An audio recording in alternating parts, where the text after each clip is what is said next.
Hello everyone, कैसे हैं आप लोग। आई होप आप सभी अच्छे होंगे। तो जैसा कि आप सभी से कमिटमेंट किया गया था कि अपन वाईटी पे हमारे प्यारे से केजीएस जेई चैनल पे हम सेतु बैच लेके आ रहे हैं, जिसमें कि बेसिकली क्या करेंगे, अपन प्री रिक्विजिट्स की बात करेंगे। जैसे कि आप 10 to 11 आ रहे हैं, ठीक है क्या। तो अब जब 10 to 11 आ रहे हैं तो हमारे पास सिलेबस का काफ़ी बड़ा सा ट्रांजिशन रहता है। और इनिशियली क्या होता है, जैसे कि आप फिजिक्स में जानते हैं, एक बहुत रिपीटेड आपने स्टेटमेंट सुना होगा कि maths is language of physics. तो जैसे ही आप फिजिक्स की स्टडी स्टार्ट करेंगे for your JEE journey, JEE preparation, तो वहां पे क्या होगा कि आपको वो सारी मैथ्स जो आपने 10 तक पढ़ा है उनमें से तो कई सारी चीज़ों की रिक्वायरमेंट रहेगी ही, लेकिन उसके अलावा भी कुछ और मैथ्स जैसे कैलकुलस आपको पढ़ाया जाएगा, ठीक है क्या। अब हम चाह रहे हैं कि आप जब 10 से 11 आ रहे हैं तो एकदम से चीजें अचानक से ट्रांजिट हो रही होती है, तो हम उन चीजों के सेतु बैच में कवर करना चाह रहे हैं कि ताकि जब आप क्लासरूम में प्रॉपर्ली बैठें तो चीजों को लेके आप बर्डन और डीमोटिवेटेड फील ना करें। तो हमारी ये प्रयास है। आई होप ये आपको मदद करेगा, ठीक है क्या। तो उसी कड़ी में जो हमारा पहला लेक्चर है वो है आपका rate of change and differential calculus. Essentially आप टॉपिक समझो, मैं आपको हाईलाइट बता देता हूं कि इस टॉपिक पे होने, इस लेक्चर में होने क्या वाला है। एसेंशियली 2 लेक्चर कंप्लीटली बेस्ड है डिफरेंशियल कैलकुलस पे, लेकिन अपन डायरेक्टली डिफरेंशियल कैलकुलस स्टार्ट नहीं करेंगे। हमें उसके लिए जो प्रीरिक्विजिट्स है डिफरेंशियल कैलकुलस को समझने के लिए, वो है हमारा फंक्शन की अंडरस्टैंडिंग हमें होनी चाहिए, ठीक है क्या।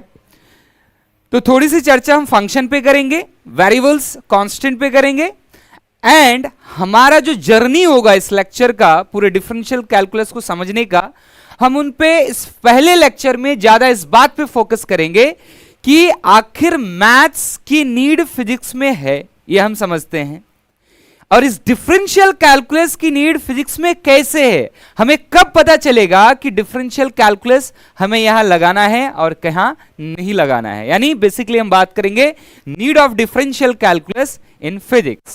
समझ में आ रही क्या बात। एंड उसके बाद हमारा geometrical interpretation of differential calculus होगा, और नेक्स्ट लेक्चर में हमारा होगा मैथमेटिकल, प्योरली मैथमेटिकल इंटरप्रिटेशन। समझ में आ रही क्या बात। तो चलिए शुरू करते हैं।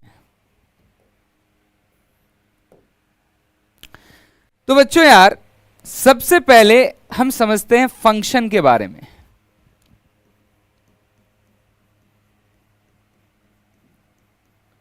ठीक है क्या, मैथ्स में एक चैप्टर ही आ जाएगा ये आपका, ठीक है क्या।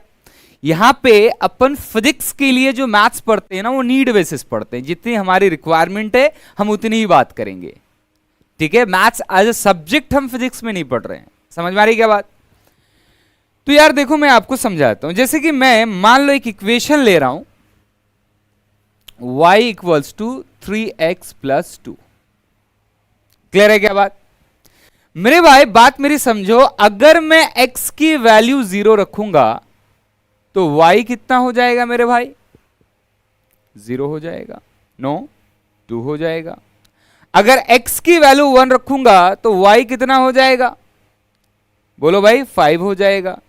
x की वैल्यू 2 रखूंगा, y कितना हो जाएगा, बोलो 8 हो जाएगा। अब यहां पे आप ध्यान से देखिए, x भी बदल रहा है एंड y भी बदल रहा है, तो हम बोलेंगे x and y both are variables, both are variables. 2 बातें हैं मैं आपसे यहां पे कर लेता हूं। एक होता है कांस्टेंट, आप जानते ही होंगे, फिर से रिकैप कर देता हूं, और एक होता है हमारा वेरिएबल, ठीक है। कांस्टेंट वो हमारे वैल्यूज होंगे जो कि एब्सोल्यूट होगा, चेंज नहीं होगा। जैसे आप सुनने के लिए आपने सुना होगा ग्रेविटेशनल कांस्टेंट, ठीक है क्या। जैसे फॉर एग्जांपल मैं बात करूं कि मैं किसी रास्ते पे जा रहा हूं, ठीक है क्या। अब यहां इस रास्ते पे मैं इस डायरेक्शन में मान लो 4 मीटर पर सेकेंड से जाता रहा हूं, मेरी स्पीड बदल नहीं रही है, तो हम उसको टेक्निकली बोलेंगे कि मेरी स्पीड कांस्टेंट है। समझ में आ रही क्या बात। लेकिन मेरे भाई मान लीजिए कि आगे मेरे पे फोर्स भी लगाई जा रही है, मैं जिधर जा रहा हूं मेरे को कोई धक्का भी मार रहा है, तो अब मेरी रफ्तार तो बदलेगी ना, तो मैं बोलूंगा मेरी स्पीड अब कांस्टेंट नहीं है, मेरी स्पीड वेरिएबल है। समझ पा रही क्या बात? तो बेसिकली आप समझ पा रहे हैं कि what is the basic understanding of constant and variable. Clear है क्या? तो ऐसा अपन देख सकते हैं यहां पे कि x को अगर अपन बदल रहे हैं, बोले तो x वेरिएबल है, तो y बदल रही है तो y भी वेरिएबल है। लेकिन मुद्दा यह है कि x के 0 पे y 2 हो रहा है, x के 1 पे y 5 हो रहा है, x के 2 पे y 8 हो रहा है, x आप यहां पे 5 रखिएगा, y कितना हो जाएगा 20। तो मतलब मैं आपको यह समझाना चाह रहा हूं कि है तो दोनों वेरिएबल, लेकिन as we can see value of y depends on कौन? x. So we can say y is dependent variable,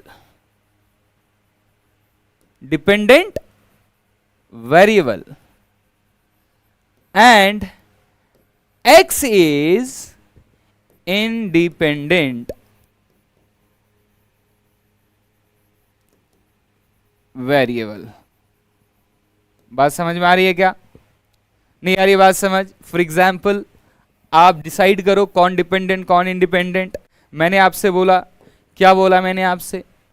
मैंने बोला, देखो भाई देखो, मैंने बोला v equals to u plus 80। आशा करता हूं आपने इक्वेशन 9वीं में देखा है, 9th क्लास में। मेरे भाई ध्यान से देखो, समय के साथ स्पीड बदल रही है, तो यह हो जाएगा आपका इंडिपेंडेंट वेरिएबल,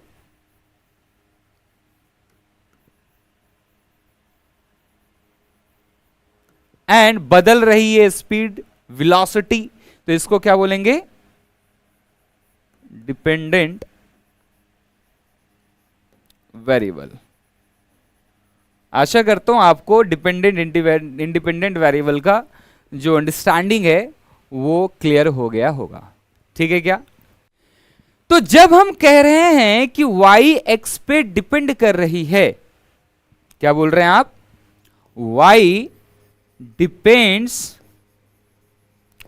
ऑन x। तो इस लैंग्वेज को अपन मैथमेटिकली एक साथ ऐसा लिख सकते हैं कि y is function of x। मतलब इसी को अपन लैंग्वेज में दूसरे तरीके से बोल सकते हैं, y is function,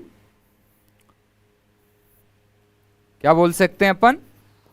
y is function of x। तो जब मैंने बोला y x का फंक्शन है, तो मैंने क्या बोला? मैंने बोला y x पे निर्भर कर रहा है। x की अलग अलग वैल्यू पे बिचारी y की वैल्यू अलग अलग होएगा, लेकिन हां y की वैल्यू x पे फिक्स हो गई। x अगर यहां पे फॉर एग्जांपल 0 है तो y को 2 ही होना पड़ेगा, y 3 नहीं हो सकता है। अगर x 1 है तो y को 5 होना ही पड़ेगा, y 8 नहीं हो सकता है। हां y 8 तब होगा जब x 2 होगा। तो कहने का मतलब यह है y बदल तो रही है, लेकिन किसको देख के बदल रही है? x को देख के बदल रही है। तो इसलिए मैंने बोला कि y x पे निर्भर कर रहा है। y कह रहा मैं तो बदलूंगी, लेकिन तुम्हें देख के बदलूंगी, तो इसलिए ऐसा बोला गया कि y x पे डिपेंड कर रहा है। y x दोनों वेरिएबल है, लेकिन y की value depends on x। This is why हम इसको y को डिपेंडेंट वेरिएबल बोलेंगे, x को इंडिपेंडेंट वेरिएबल बोलेंगे, और यही y डिपेंड्स ऑन x को अपन दूसरे लैंग्वेज में, आप मैथ्स के लैंग्वेज में बोल सकते हैं y is function of x। And इसको इस तरीके से रिप्रेजेंट कर सकते हैं, y is function of x, या ऐसे इसको बोलते हैं y ऑफ x। तो अगर मैं बोलूं y is function of x, या मैं बोलूं y ऑफ x, दोनों का एक ही मतलब है। मैं अच्छे से लिख देता हूं, y is function of x, या इसी को मेरे भाई मैं बोल सकता हूं y ऑफ, क्या बोल सकता हूं, y ऑफ x। तो इसको अपन ऐसे रिप्रेजेंट कर सकते हैं कि y is function of x, and मेरे भाई ये जो नीचे लिखा है y ऑफ x, उसका भी वही मतलब है कि y x पे डिपेंड कर रही है। इसको अपन लिख सकते हैं ऐसे। समझ आ रही है क्या बात? ठीक है क्या? तो आशा करता हूं आपको फंक्शन क्लियर हो गया होगा, जितनी हमारी रिक्वायरमेंट है। क्लियर है क्या? चलिए जी, बढ़ते हैं आगे फिर। तो मेरे भाई अब हम बेसिकली ये अंडरस्टैंडिंग डेवलप करने वाले हैं कि नीड ऑफ डिफरेंशियल कैलकुलस, यानी कि डिफरेंशियल कैलकुलस की फिजिक्स में नीड क्या है। तो आइए बात करते हैं। मैं एक एग्जांपल लेके आपसे बात करूंगा, उसके लिए कुछ प्री रिक्विजिट्स चाहिए हमारे को। क्या प्री रिक्विजिट्स? आपने एवरेज वेलोसिटी पढ़ा होगा या एवरेज स्पीड पढ़ा होगा।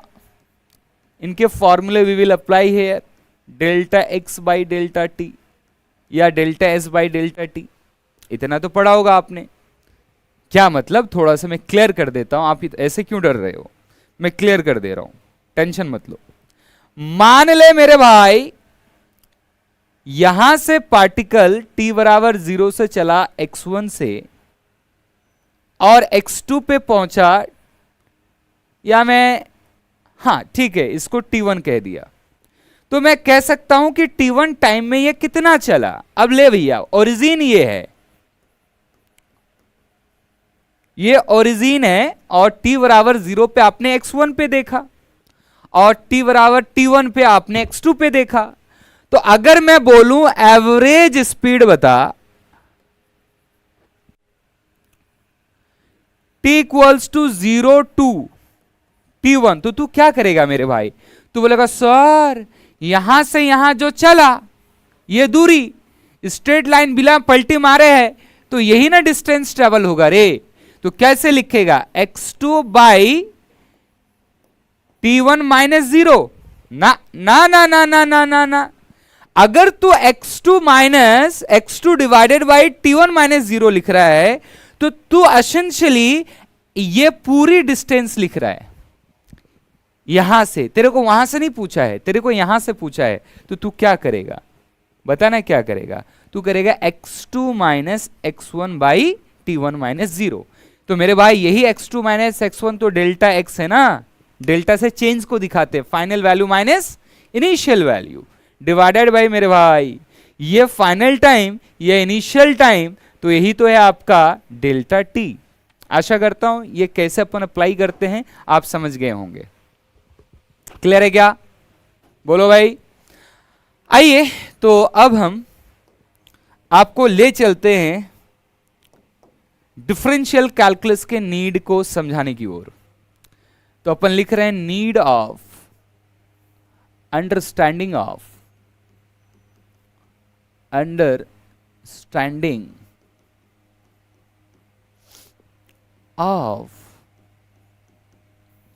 नीड ऑफ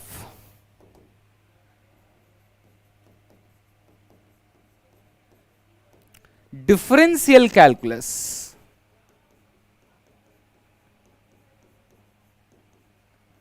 अब यही चीज आपको पढ़ाते हुए मैं इसी के साथ आपको रेट ऑफ चेंज भी समझाऊंगा, जो कि डिफरेंशियल कैलकुलस के ज्योमेट्रिकल इंटरप्रिटेशन में इंक्लूड हो जाएगा। क्लियर है क्या बात? बहुत मजा आने वाला है। अपन इसको बहुत ज्यादा रिलेट करने वाले हैं और देखने वाले हैं कि कब डिफरेंशिएशन को क्या बोलेंगे फिजिक्स में, कब डिफरेंशिएशन की जरूरत पड़ेगी और कब वही काम करने के लिए ग्राफ की जरूरत पड़ेगी। सारी बात देखेंगे। आइए आजा, घबरा मत। तू अभी अपना माइंड को ब्लैंक रख, तेरे को कुछ नहीं आता अभी तक, तू ऐसा समझ, और तू इसको एकदम एक फ्रेश टॉपिक की तरह से समझ, सारी बातें समझ में आएगी। आजा मेरे भाई सुन, मान लेते हैं मैंने एक एग्जाम्पल लिया x बराबर 5t का स्क्वायर। एक पार्टिकल है जो कि स्ट्रेट लाइन में जा रही है और इसकी पोजीशन मेरे भाई इस तरीके से बदल रही है, x बराबर 5t की स्क्वायर। ये x क्या है? Position of particle. अभी तो मैं ऑब्जेक्ट कह लेता हूं, यानी कोई है जो चल रही है और उसकी पोजीशन समय के साथ ऐसे बदल रही है। और t भैया क्या है? टाइम। तो अगर मैं आपसे इस सवाल में पूछूं एवरेज स्पीड बताओ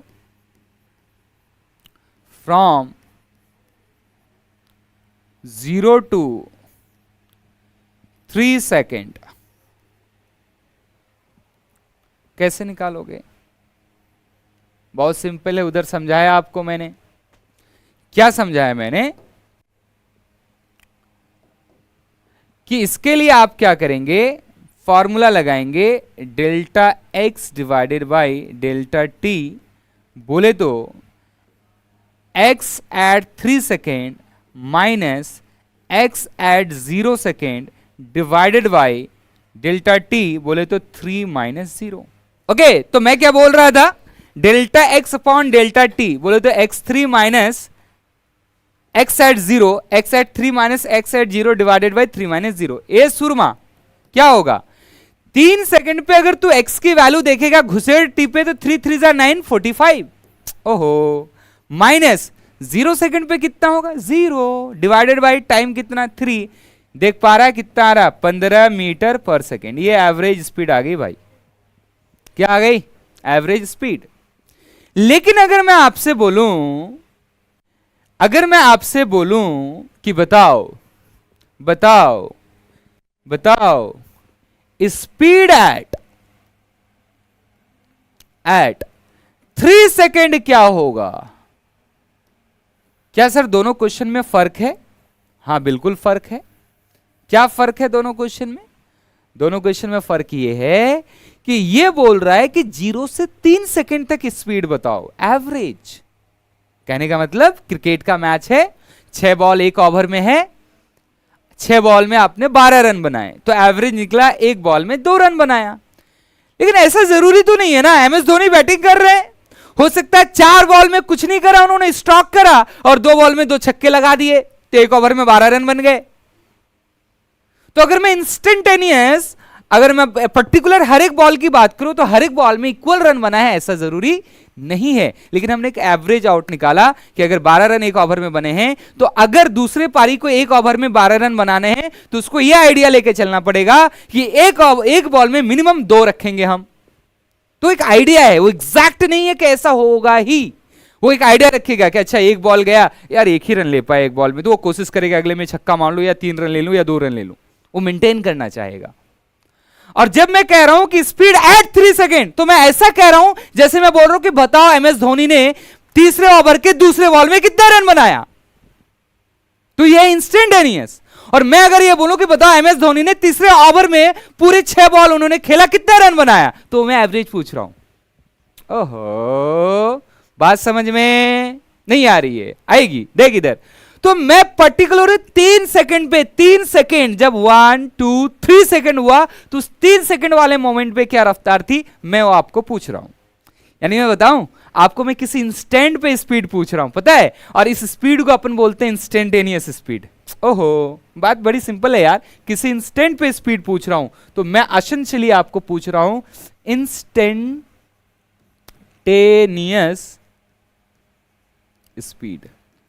कब, कितने सेकंड पे? Eight 3 second. हाय हाय, क्या लफड़ा ऐसा लगा ये फॉर्मूला? अच्छा आओ लगाते हैं, आजा। तो बोलेगा sir delta X by delta T लगाएंगे। हम बोला अच्छा ठीक है। तो बोलेगा सर एक्स एट यानी x final minus x initial divided by T final minus T initial लिखेंगे। मैं बोला कोई दिक्कत नहीं है, तो आगे बढ़ फिर दिक्कत आएगी, अभी तक तो दिक्कत नहीं है, अभी तक तू फॉर्मूला लिख रहा है। ए सुरमा देख, तेरे को एग्जैक्टली 3 सेकंड पे पूछा जा रहा है। अगर तुम्हें एग्जैक्टली 3 सेकंड पे पूछा जा रहा है, मतलब कोई टाइम इंटरवल है ही नहीं, कोई टाइम इंटरवल नहीं है, इनिशियल भी 3 सेकंड, फाइनल भी 3 सेकंड, तो ए सुरमा, अगर तू 3 सेकंड पे फाइनल लिखेगा तो पोजीशन कितनी होगी? 3 तिया 9, 9 पंचे 45। हाय हाय, इनिशियल, इनिशियल भी तू लिखेगा 45। अरे यार टाइम इंटरवल है ही नहीं यार, एग्जैक्ट 3 पे बोला है तो वही इनिशियल वही final, there is no time gap. Divided by नीचे का समान 3 माइनस 3, क्या 0/0 होगा? मर गया साहब, 0/0, 0/0 आ गया, ये तो अनडिफाइंड है। तू एक बात बता, ये जो तू delta X upon delta two लगा रहा है और x final minus x initial divided by T final minus T initial जो तू लिख रहा है, ये ऑर्डिनरी अलजेब्रा है। ये जो आप कर रहे हैं जिस तरीके से चीजों को यहां पे, ये ऑर्डिनरी अलजेब्रा है। एंड यू कैन सी कि ऑर्डिनरी अलजेब्रा मुझे इंस्टेंटेनियस वैल्यू देने में फेल हो जा रहा है। कैसे फेल हो जा रहा है आप दे सकते हो, 0/0 undefined. Using ordinary algebra, we cannot find instantaneous value. So, क्या होगा, कैसे करेंगे? तो फर्स्ट आपको ये समझना है, मानना है कि yes we can see here कि इंस्टेंटेनियस वैल्यू देने में ऑर्डिनरी अलजेब्रा हमारी मदद कर नहीं सकती है। कौन मदद करेगा आप देखते हैं। ये अनडिफाइन हो गया।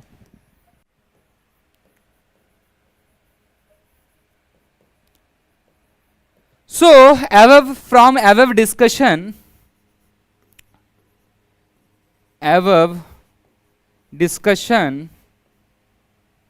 what we conclude? Above discussion,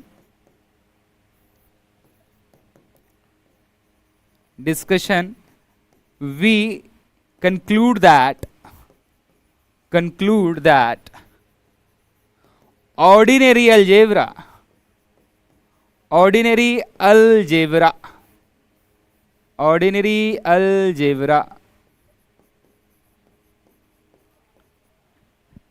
fail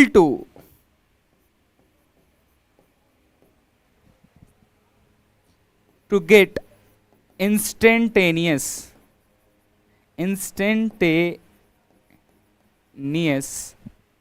values, या यहां पे स्पेशली स्पीड है तो स्पीड कह देता हूं, फिर जनरलाइज करूंगा। समझ में आ रही क्या बात? अब हम आते हैं इसके सॉल्यूशन की तरफ। हमने देख लिया कि ऑर्डिनरी अलजेब्रा हमारी मदद नहीं कर सकता इंस्टेंटेनियस वैल्यू निकालने में, तो अब ऐसे प्रॉब्लम को हम कैसे सॉल्व करेंगे, तो आइए देखते हैं। मेरे भाई सवाल मेरे पास था x बराबर 5t का स्क्वायर, 5t का स्क्वायर, और बोला गया था 3 सेकंड पे इंस्टेंटेनियस स्पीड निकाल के बताइए। आइए एक काम करते हैं, मान ले t1 बराबर या t बराबर, मैंने 3 सेकंड बोला, ये वो समय है जहां पे मेरे को स्पीड निकालना है, तो इस समय को मैंने क्या बोल दिया, 3 सेकंड। मैं यहां कुछ कर रहा हूं, आप ध्यान देना मैं क्या कर रहा हूं। इधर मैं बक्सा बना रहा हूं पोजीशन का और इधर टाइम का। इधर टाइम ले लिया और इधर क्या ले लिया, पोजीशन। ठीक है, टी टाइम से डेल्टा टी पहले के टाइम पे, यानी टी माइनस डेल्टा टी, आप समझे ये क्या है, टी समय से डेल्टा टी पहले। ओहो, एक्स की वैल्यू क्या होगी, तो 5t माइनस डेल्टा टी का स्क्वायर। टी समय पे क्या होगा x, तो 5t का स्क्वायर। अब t समय के डेल्टा टी समय बाद क्या होगा, 5t प्लस डेल्टा टी का स्क्वायर। सर क्यों कर रहे हो ये सब, देखो ना, देखो तो सही, समझ में आएगा क्यों कर रहा हूं। अब सुनो मैं क्या करने जा रहा हूं। असल में इसी पूरे डिस्कशन में यू विल रियलाइज कि differential calculus, sir Isaac Newton का थॉट प्रोसेस कैसे हमें इंस्टेंटेनियस वैल्यू निकालने में मदद करता है। समझ में आ रही क्या बात? यस। देखिए मैंने बोला, क्या बोला मैंने, average speed from t1 from t minus delta t to t, ये एक काम। ये दूसरा काम, average speed from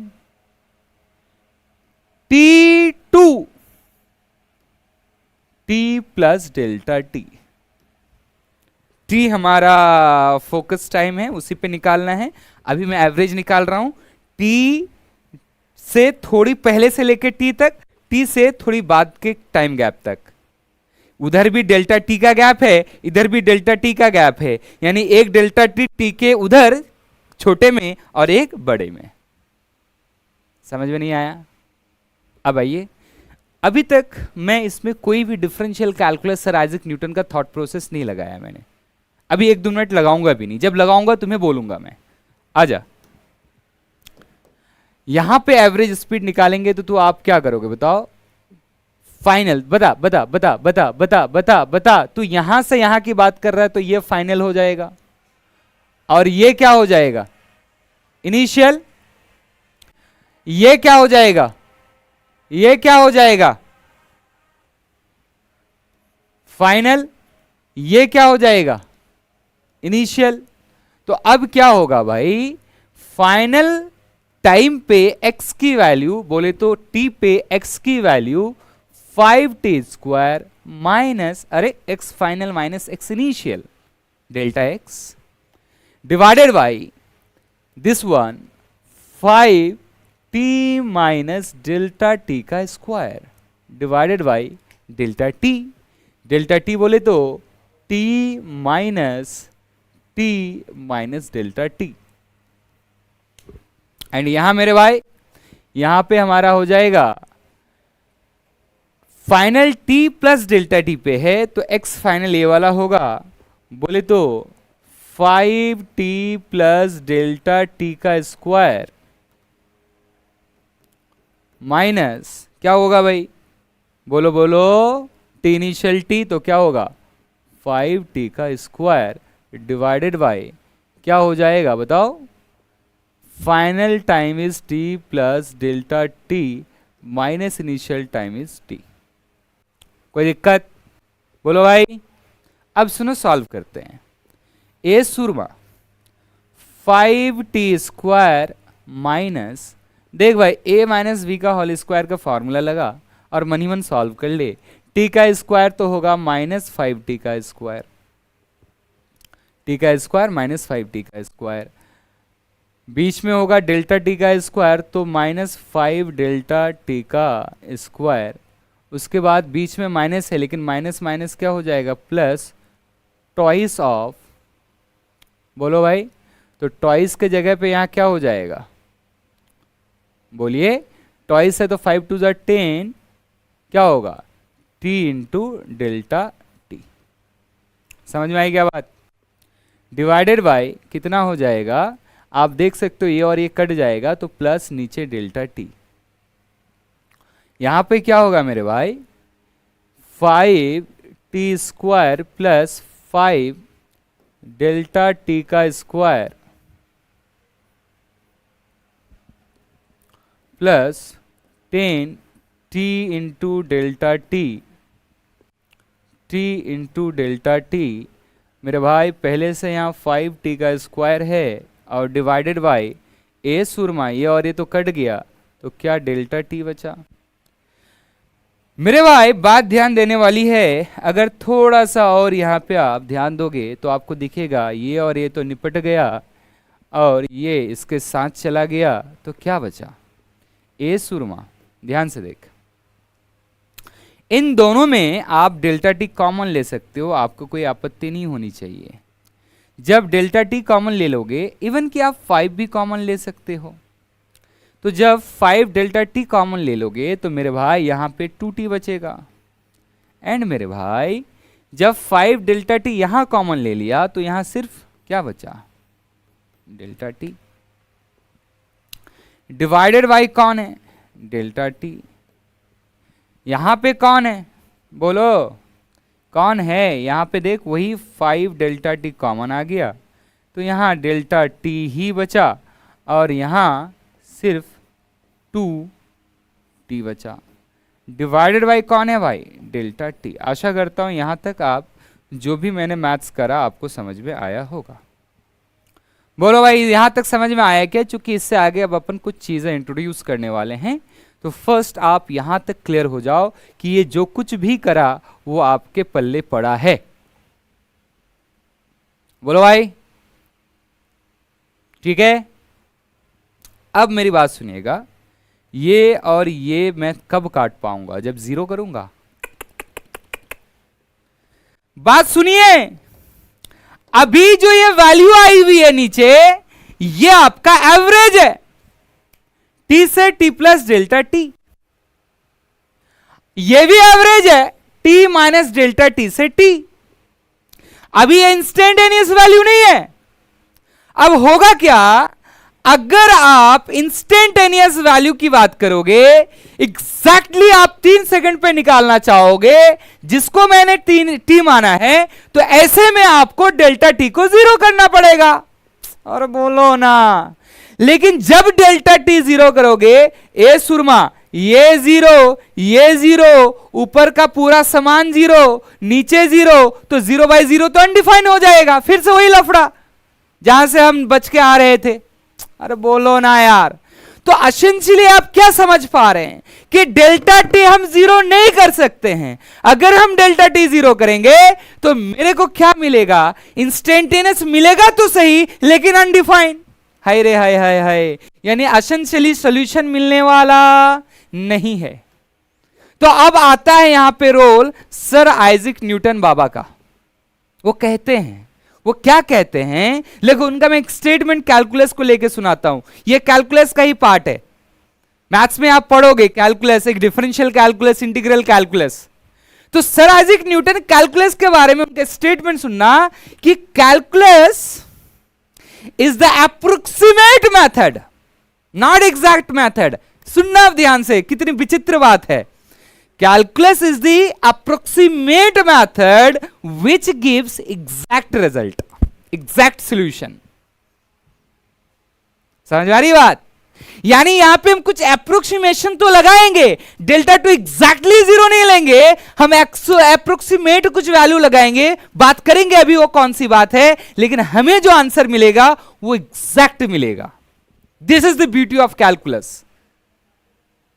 This is the beauty of effort behind calculus by Sir Isaac Newton. समझ आ रही क्या बात? तो आइए बात करते हैं। मेरे भाई सुन सुन, मैंने क्या बोला, मैंने बोला तू डेल्टा टी 0 नहीं रख सकता। बाबा आए सर आइजैक न्यूटन, वो बोला सुन सुन सुन चेले सुन। उसने बोला सुन, डेल्टा टी 0 मत कर, तू एक काम कर। क्या कर? तू एक काम कर, तू डेल्टा टी, देखना उन्होंने क्या बोला, मैं उनका अब देखो देखो देखो देखो देखो देखो देखो। सर आइजैक न्यूटन सेज, आपने क्या करना है, apply limit limit limit delta t tends to 0। क्या बोला, क्या बोला? Limit delta t tends to 0। क्या मतलब है इसका? क्या क्या ये limit delta to tends to 0 क्या है सर? क्या क्या क्या क्या समझाना चाह रहे हो? मैं वही समझाना चाह रहा हूं जो बाबा बताना चाह रहे थे, सर आइजैक न्यूटन बताना चाह रहे थे। उन्होंने बोला सुन, तू एग्जैक्टली डेल्टा टी को 0 मत रख, अगर तू डेल्टा टी जीरो रखेगा तो यार अनडिफाइंड हो जाएगा। तू ऐसा कर, डेल्टा टी नियरली जीरो रख। क्या मतलब नियरली जीरो? अबे यार अगर तू नियरली जीरो नहीं रखेगा, ठीक ठाक रखेगा, जीरो से ठीक ठाक बड़ा रखेगा, तो ऐसे में क्या होगा, वो तो एवरेज आ जाएगा। ओहो, अरे डेल्टा टी अगर तुम ठीक ठाक रखोगे तो एक डेल्टा टी अच्छा खासा गैप आ गया तो उसमें तो एवरेज वैल्यू आएगी ना यार। हम इतनी मेहनत किस लिए कर रहे हैं? इंस्टेंटेनियस निकालने के लिए। बात यही आई समझ? तो बाबा ने बोला सुन, डेल्टा टू तो जीरो भी मत रख, लेकिन जीरो से बड़ा भी मत रख। अरे सर क्या बात कर रहे हो? मैंने क्या बोला? जीरो भी मत रख और जीरो से बड़ा भी मत रख।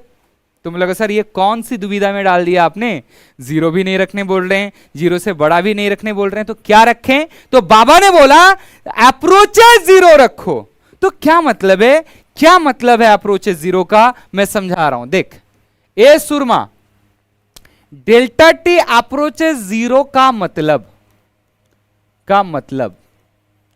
क्या है? इसका मतलब, इसका मतलब है कि डेल्टा टी लगभग जीरो के करीब होनी चाहिए, बहुत छोटी होनी चाहिए। तो तू बोलेगा सर क्या डेल्टा टी 0.1 रखूं? मैंने बोला ना ना ना। तू बोलेगा अच्छा क्या 0.00001 रखूं? मैं बोलेगा नहीं अभी भी नहीं। तू बोलेगा सर तो क्या करें, इससे और छोटा? बोलता हाँ और छोटा, 0.00000000000 फिर 1।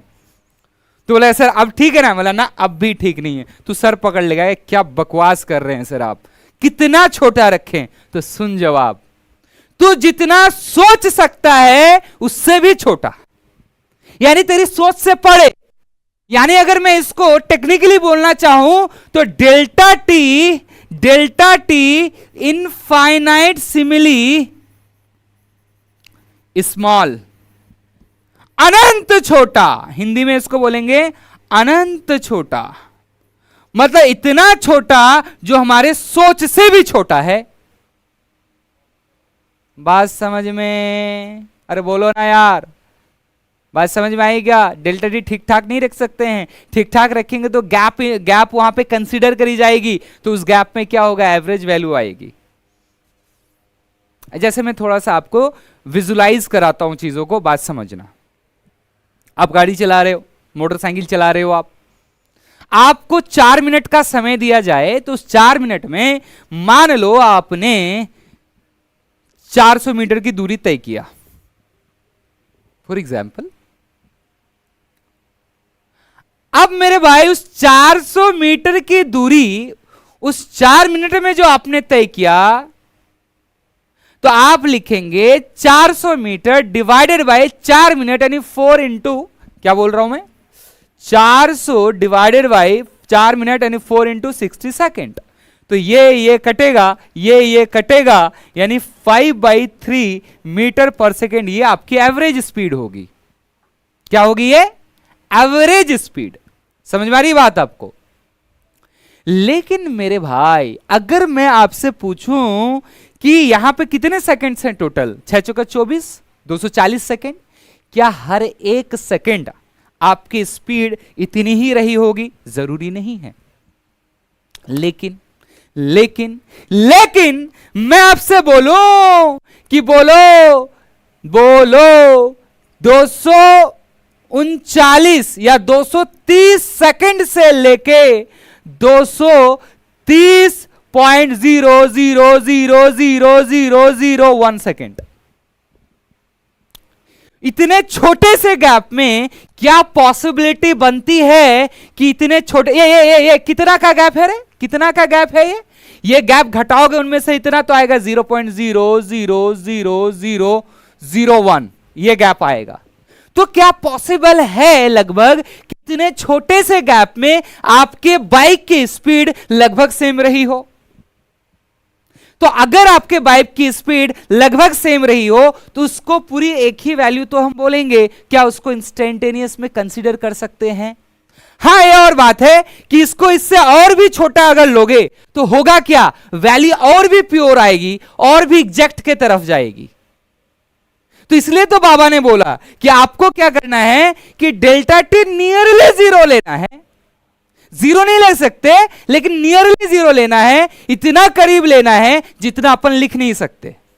मतलब ये करो जैसे मैंने अपने मतलब ठीक है मेरी शादी नहीं हुई है, मैं ये कर रहा हूं कि ठीक है मेरे बच्चे हुए कुछ साल बाद, अब मैं दुनिया से जाते हुए अपने बच्चों को वसीयत में लिख के गया कि मैंने जो जीरो पॉइंट के बाद जीरो लगाना शुरू किया है, तू भी उसके बाद जीरो ही लगाएगा, वन नहीं रखेगा। और तू अपने बच्चों को भी वसीयत में लिख के जाएगा कि तेरे बच्चे भी जीरो लगाएंगे और तेरे बच्चे के बच्चे भी जीरो लगाएंगे और उसके बाद वन रखेगा। क्या आप रियलाइज कर सकते हैं कि मैं आपको क्या समझा रहा हूं? मैं समझा रहा हूं कि जीरो तो नहीं होना चाहिए डेल्टा टी, लेकिन इतना छोटा होना चाहिए जितना छोटा आपको शायद लिखने के लिए 7-8 पीढ़ी लग जाए, आपका 7-8 जनरेशन खत्म हो जाए। आप समझिए मैं इतना एम्फेसाइज क्यों कर रहा हूं। मतलब डेल्टा टी इतना छोटा रखना है कि उस डेल्टा टी में जो स्पीड की वैल्यू आएगी उसको इंस्टेंटेनियस वैल्यू माना जा सके। जीरो नहीं रख सकते, जीरो रखने से तो लफड़ा हो जाएगा, समझाया। जीरो रखोगे तो अनडिफाइन आ जाएगा। बात समझ में आ रही है क्या? अरे बोलो ना यार, बात समझ में आ रही है क्या? तो कहने का मतलब यह है कि अब अगर आप ऐसा करते हैं कि डेल्टा टी जीरो नहीं रखते हैं, नियरली जीरो रखते हैं, तो अपन क्या कर सकते हैं, इसको काट सकते हैं ऐसे और ऐसे, इसको काट सकते हैं। जब आप इसको काटिएगा तो आपके पास कितना आएगा, 5 2t माइनस डेल्टा टी, और यहां पे क्या आएगा 5, ये डेल्टा टी कट गया तो यहां भी कितना आएगा,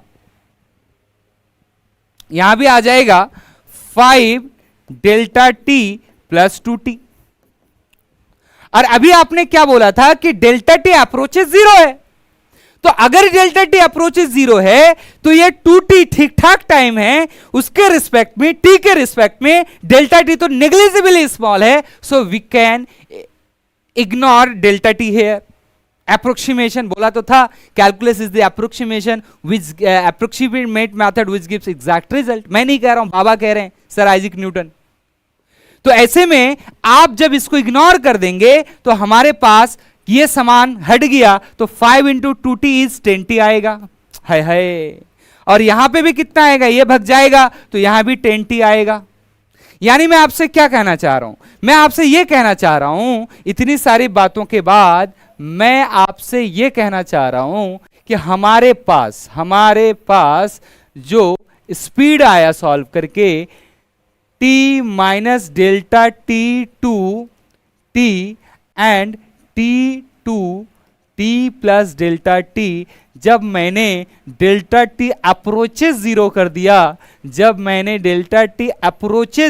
दिया, तो हमारी जो स्पीड है वो निकल के आई कितना, बोल 10t। क्या निकल के आई, 10t, और इधर भी क्या निकल के आई, 10t। तो ध्यान से देख, जब t से t प्लस डेल्टा टी में डेल्टा टी को negligibly small tends to zero लिया, tends to zero approaches zero, एक ही लैंग्वेज है, एक ही मतलब है उसका, नियरली जीरो मतलब।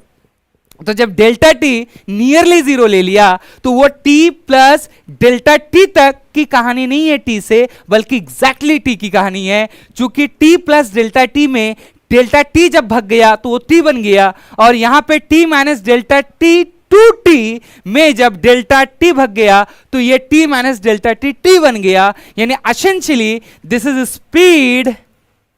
स्पीड एट टाइम t, ये भी है स्पीड एट टाइम t। अब t हमारे पास कितना था मेरे भाई, t हमारे पास कितना था, मैंने कितना माना इसको, 3 सेकेंड। कितना लिया क्वेश्चन में, 3 सेकेंड। तो ए सुरमा, सो स्पीड एट 3 सेकेंड क्या होगा ए मेरे भाई 10, t की वैल्यू इंटू 3, तो क्या आ गया 30 मीटर पर सेकेंड। क्या यहां पे भी अगर मैं बात करूं तो स्पीड एट 3 सेकेंड, क्योंकि अब दोनों एक ही बात हो गई है, क्योंकि मैं डेल्टा टी नियरली जीरो मान के भगा चुका हूं, तो उधर भी टी इधर भी टी, एक ही जगह की बात हो रही है, एक ही इंस्टेंट की बात हो रही है। तो speed at 10 second, 3 second is 10 into 3 and it will be 30 meter पर सेकेंड। आ गया हमारा इंस्टेंटेनियस स्पीड। बोलो भाई, बहुत रिग्रेसिव डिस्कशन था। अगर मैं ऐसा ना करूं, ये चीजें ना समझाऊं, तो असल में आप रियलाइज ही नहीं कर पाओगे कि डिफरेंशियल कैलकुलस हमारे लिए फिजिक्स में इतना इंपॉर्टेंट क्यों हो जाता है, एंड अपन इसको पढ़ते क्यों हैं, और अपने को इसको अप्लाई कहां पे करना है। रेक्टिफिकेशन हो जाएगा फिर डायरेक्ट अगर मैं बोल दूंगा आपको। अरे बोलो ना, बात समझ में आई क्या? तो अभी तक मैं इसका जो है ना फंडामेंटल एनालिसिस कर रहा था कि how thought of sir Isaac Newton help us to find instantaneous rate of change. अब देखो, रेट ऑफ चेंज मैंने यहां पे इंट्रोड्यूस कर दिया। अभी तक आपने इंस्टेंटेनियस वैल्यू बोल के इंट्रोड्यूस किया था मैंने। अब इससे आगे हम डिफरेंशिएशन का अब ज्योमेट्रिकल इंटरप्रिटेशन पढ़ेंगे, और जिसमें हम रेट ऑफ चेंज को इंक्लूड करेंगे।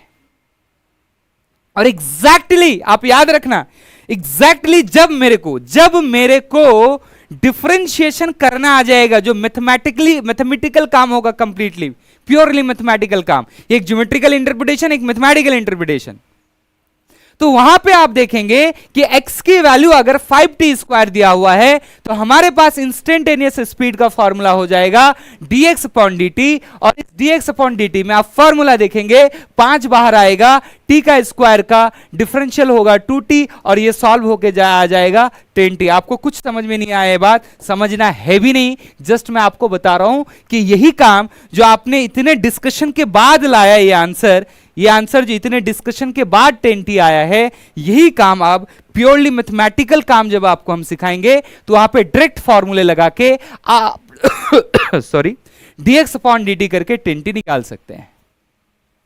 लेकिन ये आपको तभी समझ में आने वाला है कि इसका सिग्निफिकेंस क्या है, जब ये डिस्कशन आपके साथ किया जाए और ये बात आपको समझ में आए। बात समझ में आ रही है क्या? तो भाई 30 सेकंड का पॉज ले लो, कोई दिक्कत है तो बताओ। हालांकि आप कमेंट में ही बता सकते हो, लाइव तो है नहीं, तो कमेंट में भी बताना चाहो तो आप इसको देखो पूरे इस स्लाइड को, कोई दिक्कत है तो बताओ। हाँ तो भाई समझ में आ गई बात? क्या बताया आपको कि भाई इंस्टेंटेनियस वैल्यू निकालने के लिए हमें ऑर्डिनरी अलजेब्रा हेल्प नहीं कर सकती है, इसके लिए हमें सर आइजैक न्यूटन बाबा का प्रसाद लेना पड़ेगा। बोले तो हमारे को delta T tends to zero रखना पड़ेगा, यानी डेल्टा टी अप्रोचेस जीरो, यानी डेल्टा टी जीरो तो नहीं है, लेकिन जीरो से बड़ा भी नहीं रखेंगे। सर कितना रखेंगे? इतना करीब रखेंगे जीरो के जितना हम कॉपी में लिख नहीं सकते हैं। समझ पाई क्या बात? तो आइए थोड़ा सा इसको जनरलाइज करते हैं अपन। जैसे कि मैंने लिखा एवरेज स्पीड क्या था मेरे भाई? Formula delta X upon delta T. अब अगर मेरे भाई इस delta X upon delta T में limit delta T tends to में जीरो कर दूं, क्या करा मैंने? Limit delta T tends to zero, तो ऐसे में क्या होगा? ये पूरी चीज जब आपने delta T tends to zero कर दिया, delta T tends to zero का मतलब इनफाइनाइट सिमिली स्मॉल गैप कर दिया, तो ऐसे में ये पूरी चीज अब इंस्टेंटेनियस स्पीड बन गई। क्या बन गई? ये हो गया आपका इंस्टेंटेनियस स्पीड। ठीक है, अब क्या है ना, यहां अगर आप देखो ध्यान से, तो सिमिलर मैं आपसे बात कर सकता हूं कि जैसे कि आपके पास एक्सेलरेशन होता है, तो एक्सेलरेशन के बारे में आपने अंडर मैट्रिकुलेशन में देखा होगा, delta v by delta t, change in velocity with respect to time is acceleration. But मेरे भाई ये इंस्टेंटेनियस नहीं, एवरेज एक्सेलरेशन है। अगर मेरे को इंस्टेंटेनियस एक्सेलरेशन लिखना हो तो हमें क्या करना पड़ेगा? अगेन अपन वही काम करेंगे, limit delta T tends to zero, तो ये बन जाएगा आपका इंस्टेंटेनियस एक्सेलरेशन। समझ में आ रही क्या बात? अब अगर आप ना ध्यान से देखो ना, तो ये मैथमेटिशियन लोगों ने एक चीज देखा कि बार बार हमें लिखना पड़ रहा है कॉपी में, कौन सी वाली चीज, ये वाली चीज, लिमिट करके ये। तो इन पूरे चीज के लिए मैथमेटिशियंस ने क्या करा कि इनके लिए एक रिप्लेसमेंट लाया, इनको इजीली छोटा करके लिखने के लिए। वो है आपका, इस पूरे के बदले रखा d बाई डी, तो ऊपर x और नीचे t। यहां क्या होगा, बोलना d बाई डी इस घेरे के बदले, और यहां पे क्या v और यहां t। समझ में आ रही क्या बात? तो इसको हम बोलेंगे इंस्टेंटेनियस एक्सीलरेशन। तो डेफिनेशन में ऐसे बोल सकते हैं कि rate of change of velocity is acceleration. अब मुद्दा ये है कि सर बताओ ना रेट ऑफ चेंज क्या है, तब से बोले जा रहे हो, समझ में नहीं आ रहा कि रेट ऑफ चेंज है क्या। बात करते हैं मेरे भाई। इस बात को समझने के लिए कि रेट ऑफ चेंज क्या है, अपन बात करेंगे ज्योमेट्रिकल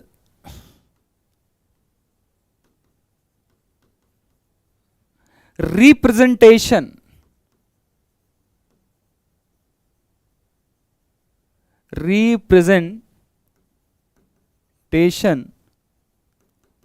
ऑफ डिफरेंशिएशन की। समझ आ रही बात? जब हम बात करेंगे ज्योमेट्रिकल रिप्रेजेंटेशन ऑफ डिफरेंशिएशन की, तो इसी दौरान इसी के साथ हमें बात करनी पड़ेगी रेट ऑफ चेंज की, और वहां अपन चीजों को क्लियर करेंगे।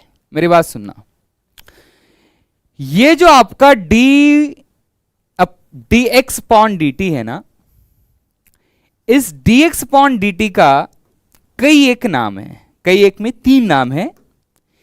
एक तो इसको अपन बोलेंगे, जो अभी अभी आपने सीखा, ये कहलाएगा instantaneous rate of change of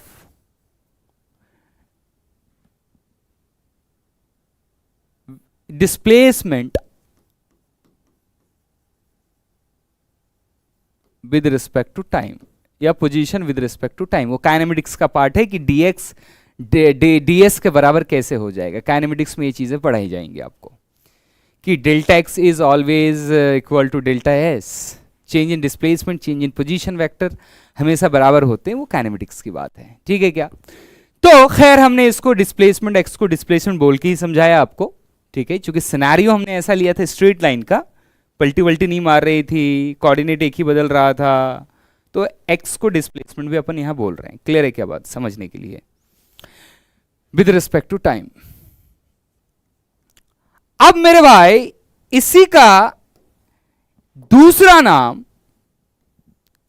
है डिफरेंशिएशन ऑफ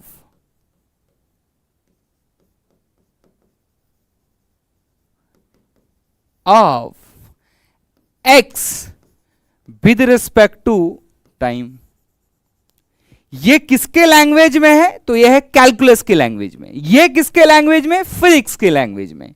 एक और भी है इसके लिए, उसको अपन ऐसे बोलते हैं slope of tangent to x t graph. Graph आप समझते होंगे, बेसिक ग्राफ का क्या मीनिंग है। ग्राफ का मतलब ये है, जैसे मैंने बोला y बराबर 3x, तो इधर मैंने y लिया और इधर मैंने x लिया, तो अगर मैंने इसका ग्राफ ऐसे बनाया, ग्राफ इसका बनता है, ग्राफ बनाना आगे सिखाया जाएगा, लेकिन 10 तक तो आपने ग्राफ नाम से अवगत हुए होंगे ना आप।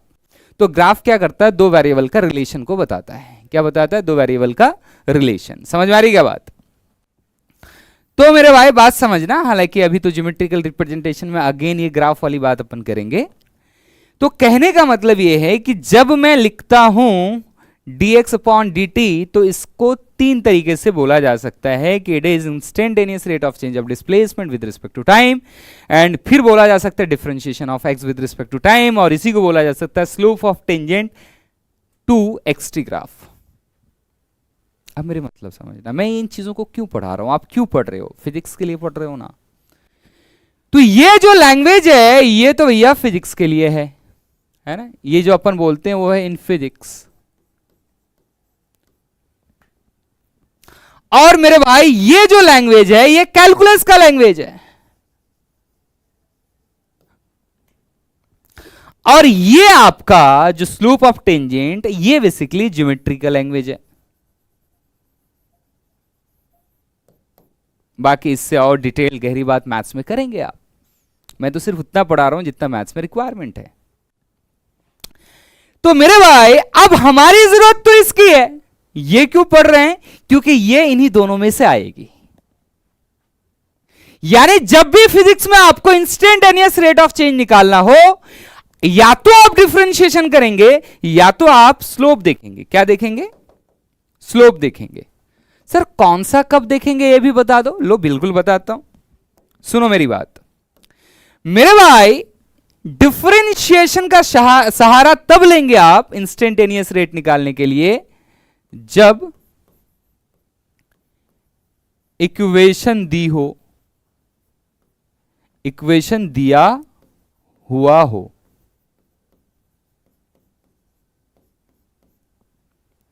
समझ आ रही क्या बात, जब क्या दिया हुआ, इक्वेशन।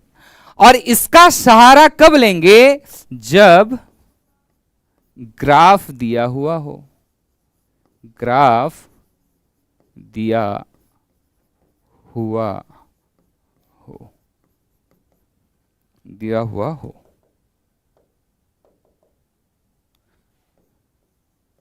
समझ आ रही बात। तो D x upon d T को मैंने इस 3 नाम से पुकारा। ये हमारे काम का है, लेकिन ये काम तब आपका हो पाएगा जब ये दोनों आपको आएगा। तो इसलिए अपन जो है अभी ज्योमेट्रिकल रिप्रेजेंटेशन में इन दोनों का संबंध देखने वाले हैं, और फिर उससे आगे इसके अगले लेक्चर में आपको प्योरली मैथमेटिकल पर्सपेक्टिव पढ़ाया जाएगा कि डिफरेंशिएशन करते कैसे हैं। क्योंकि इससे पहले जो आपको वो डेल्टा एक्स को टेंस टू 0 करके वो जो एक लंबा सा मैंने गणित करा, उसके बाद जो रिजल्ट लाया था 10t, वो तो हम बार बार हर सवाल में नहीं करेंगे ना। वो इसलिए आपसे डिस्कस किया कि आप चीजों को कनेक्ट कर पाओ कि कैसे differentiation instantaneous rate of change निकालने में हमारी मदद करता है, वरना रट्टाफिकेशन लगेगा।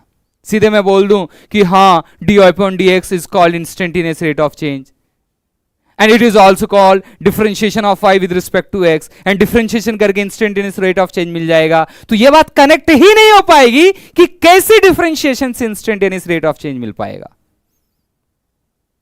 समझ में आ रही क्या बात। तो चलिए इन तीनों चीज को अब हम ग्राफ के माध्यम से समझते हैं। सुनिए मेरे भाई, मैंने इधर y एक्सिस लिया और इधर x एक्सिस लिया, ठीक है। एक ग्राफ है ऐसे, ग्राफ क्या करता है, मैंने अभी अभी कहा था, ग्राफ 2 वेरिएबल्स के बीच का संबंध बताता है। y भी वेरिएबल, x भी variable, y dependent variable, x independent variable. Physics में y और x can be any variable. For example अभी आपने बोला था ना dx अपॉन dt, तो ऐसा है जैसे वहां पे y के जगह x था, x के जगह t था। तो अभी मैं जनरलाइज फॉर्म में आपको समझा रहा हूं। एक वेरिएबल जो डिपेंडेंट है उसको y बोला, जो इंडिपेंडेंट है उसको x बोला। ए सुरमा, सुरमा देख देख, मैंने बोला ये आपका x की कोई वैल्यू x1 है जिस पे y की वैल्यू y1 है। एक दूसरा वैल्यू है x का जिसको x2 बोला, उसके करस्पॉन्डिंग y की वैल्यू हमें y2 मिला। बात समझ में आई क्या मेरे भाई, मेरे भाई, मेरे भाई, मेरे भाई, जब आप इन दोनों पॉइंट को मिलाओगे, जब आप इन दोनों पॉइंट को मिलाओगे तो एक स्ट्रेट लाइन है, and this straight line cuts the graph, intersect the graph at 2 different points. तो ऐसे लाइन को अपन सेकेंड भी बोलते हैं, हालांकि ये टर्म हमारे काम का ज्यादा नहीं है, मैथमेटिक्स में करोगे आप। आइए हमारे काम की बात करते हैं। अगर मेरे भाई आप ध्यान से देखो तो यहां एक ट्रायंगल, राइट एंगल ट्रायंगल बन रहा है। क्या दिखा आपको? अगर ये राइट एंगल ट्रायंगल है, जिसको मैं यहां थोड़ा सा अलग से दिखाता हूं फॉर क्लैरिटी, लेट्स से मैंने इस पॉइंट को ए बोला, इसको बी बोला, इसको सी बोला, तो मेरे भाई ये आपका सी है, यानी ये सी है, ये ए है, ये बी है। ध्यान से आप देखो, ध्यान से आप देखो, ध्यान से आप देखो, ये जो गैप है मेरे भाई, ये है x2 में से x1, इसी को बोलेंगे डेल्टा x। अगर आप ध्यान से देखो तो ये जो गैप है मेरे भाई, ये है y2 माइनस y1, जिसको बोलेंगे डेल्टा y। बात समझ में आई क्या? अरे बोलो ना। तो अब मेरे भाई ये हमारा डेल्टा x है, ये हमारा डेल्टा y है, चूंकि यहां से लेके यहां की हाइट यहां से लेके यहां की हाइट के बराबर हो। अरे बोलो ना। तो कहने का मतलब ये है कि अगर मैं इस एंगल को थीटा कह दूं, क्या कह दूं? Theta, theta. तो ध्यान से देख, ध्यान से देख, यहां अगर तू टेन थीटा लिखेगा ना ए सुरमा, तो टेन थीटा बराबर क्या हो जाएगा? Delta Y by delta X. हाय हाय, ये delta Y upon delta X कौन है? चेंज इन वाई, जो डिपेंड कर रही है चेंज इन एक्स पे। यानी this is called average, average rate of change. Average क्यों बोला? चूंकि ये delta X infinite similarly small नहीं है, अच्छा खासा गैप है। वैसी ही बात है जैसे धोनी ने एक पूरे ओवर में 12 रन बनाए, एवरेज की बात करा। लेकिन मैं बोलूं अच्छा तीसरे बॉल में कितना बनाया? हो सकता है स्ट्रोक करके रोक दिया हो यॉर्कर बॉल को। अरे बोलो ना। तो कहने का मतलब यह है कि ये रेट ऑफ चेंज तो है y के x के रिस्पेक्ट में, लेकिन बड़े बड़े x की गैप में y में चेंज देख रहे हैं, तो इसको अपन क्या बोलेंगे? Average rate of change of y किसके रिस्पेक्ट में? With respect to x। बात क्लियर है क्या? अरे बोलो ना। अब सुनो मेरी बात ध्यान से। मेरे भाई टेन थीटा को आपने बोल दिया delta Y upon delta x. थोड़ी सी कहानी हम आगे बढ़ाते हैं और यहां पे उसको दोबारा देखते हैं, क्योंकि हमें कुछ और बातें इनके साथ करनी है। क्या बात? वही ग्राफ को मैंने दोबारा प्लॉट किया, ऐसे प्लॉट किया। ये ए सुरमा, सुरमा देख, मैं बोल रहा हूं कि अगर मान लो ये x1, तू बोलेगा सर ये y1। हाँ, मैंने बोला कोई दिक्कत नहीं है। तू ध्यान से देख, मैंने बोला कि ये x2 कौन है? x2। तू बोलेगा सर ये y2। तू ध्यान से देख जरा क्या मैं समझाना चाह रहा हूं। ध्यान से देख, जो x में चेंज है x2 माइनस x1, वो dx के बराबर मैं बोल रहा हूं। अरे यार, डेल्टा टी टेंस टू 0 को dt बोला था ना। ध्यान से देखो ना, बोला तो था, नीचे dt लाया था आपने। तो अब मेरे भाई मैं क्या बोल रहा हूं आपसे? मैं बोल रहा हूं आपसे कि यहां पे जब आपका ये गैप काफी छोटा हो जा रहा है, तो ये dx कौन है? Infinite similarly small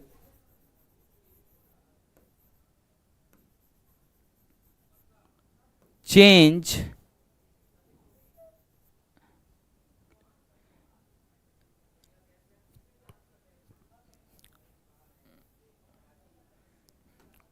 change in x। तो इसी के करस्पॉन्डिंग ये कौन आएगा? ये तो डेल्टा y आएगा ना यहां से यहां। तो डेल्टा y क्या? y2 minus y1। तो वो डेल्टा y नहीं, एक्चुअल में डेल्टा y नहीं, वो क्या हो जाएगा? dy। तो ये हो जाएगा infinite similarly small change in y। अब ना यार आप अगर ध्यान से देखो ना, तो मैं आपसे ये कह सकता हूं कि यहां पे एक ट्रायंगल बन तो रहा है जो आपको दिख नहीं रहा होगा। क्यों नहीं दिख रहा होगा? क्योंकि ये ट्रायंगल कुछ ऐसा है और ये dx है और ये dy है। नहीं समझे? इसको अगर तुम्हारे सुविधा के लिए बड़ा करके बनाऊं तो क्या बनेगा? क्या बनेगा? इसको ये जो यहाँ पे ट्रायंगल बना ऐसे, इसको मैंने जूम किया, और जूम करके मैंने ऐसे बनाया। ये कौन है? dx। ये कौन है? dy। ये एंगल थीटा ही रहेगा। क्यों थीटा रहेगा? क्योंकि त्रिभुज छोटा करने से, ट्रायंगल छोटा करने से साइड का रेशियो तो मेंटेन ही रहेगा ना। तो इसीलिए अब जब यहाँ पे टेन थीटा की बात करोगे तो टेन थीटा अब delta Y upon delta x नहीं होगा, टेन थीटा हो जाएगा d Y upon D x. अरे परपेंडिकुलर अपॉन बेस। क्या सीखा आपने? ये d Y upon D x के बारे में अपन पहले कमेंट कर चुके हैं। This is called instantaneous rate of change in y with respect to x. y का रेट ऑफ चेंज इंस्टेंटेनियस वाली किसके रिस्पेक्ट में? x के रिस्पेक्ट में। तो एक नया चीज आ गया।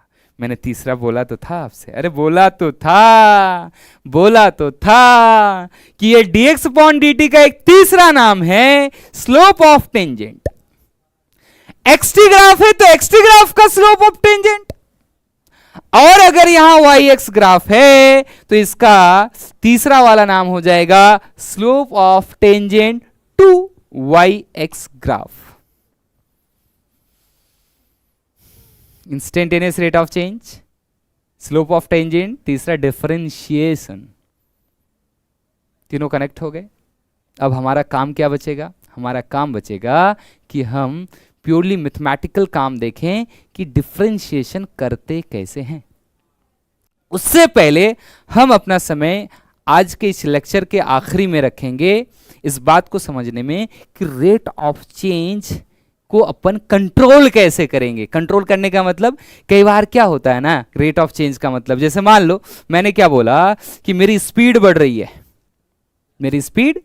है, तो मैं क्या बोलूंगा? स्पीड जो है वो rate of distance travelled with respect to time है। तो अगर मेरी स्पीड बढ़ रही है मतलब शुरुआत के समय में सेम टाइम इंटरवल में कम डिस्टेंस ट्रैवल कर रहा था और बाद के सेम इंटरवल ऑफ टाइम में ज्यादा कर रहा था। यानी कि शुरुआत के 1 सेकंड तक अगर स्पीड मेरी 4 मीटर पर सेकंड है तो 1 सेकंड में 4 मीटर चलाऊंगा, और नेक्स्ट 1 to 2 सेकंड तक अगर मेरी स्पीड 10 मीटर पर सेकंड है तो मैं 10 मीटर नेक्स्ट 1 सेकंड में चलाऊंगा। तो मेरी स्पीड बढ़ी, माने मेरा rate of distance travel increase हुआ।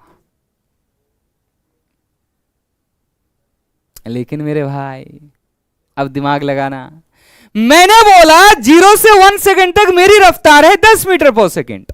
1 सेकंड तक मैं कितना चला? 10 मीटर। फिर मेरी रफ्तार है 4 मीटर पर सेकंड। मैंने पलट दिया। शुरुआत में जब स्पीड बढ़ने में क्या बताया था? पहले 1 सेकंड में 4, दूसरे 1 सेकंड में 10। तो पहले 1 सेकंड में 4 मीटर चला, दूसरे 1 सेकंड में 10 मीटर चला। अब क्या बोल रहा हूं? अब मैं स्पीड घटने की बात कर रहा हूं। पहले 1 सेकंड में मेरी स्पीड 4 मीटर पर सेकंड है, दूसरे 1 सेकंड में मेरी स्पीड 10 मीटर पर सेकंड है। तो पहले 1 सेकंड में मैं 4 मीटर चलूंगा, दूसरे 1 सेकंड में मैं 10 मीटर चलूंगा। ए सुरमा, स्पीड तो rate of change of distance travelled है ना, तो डिस्टेंस ट्रैवल तो घटी नहीं ना, मेरी स्पीड घटी।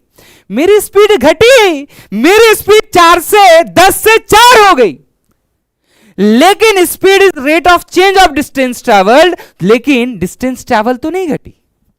अरे पहले 1 सेकंड में 4 मीटर 10 मीटर चला, दूसरे 1 सेकंड में कितना चला? दूसरे 1 सेकंड में मैं चला 4 मीटर।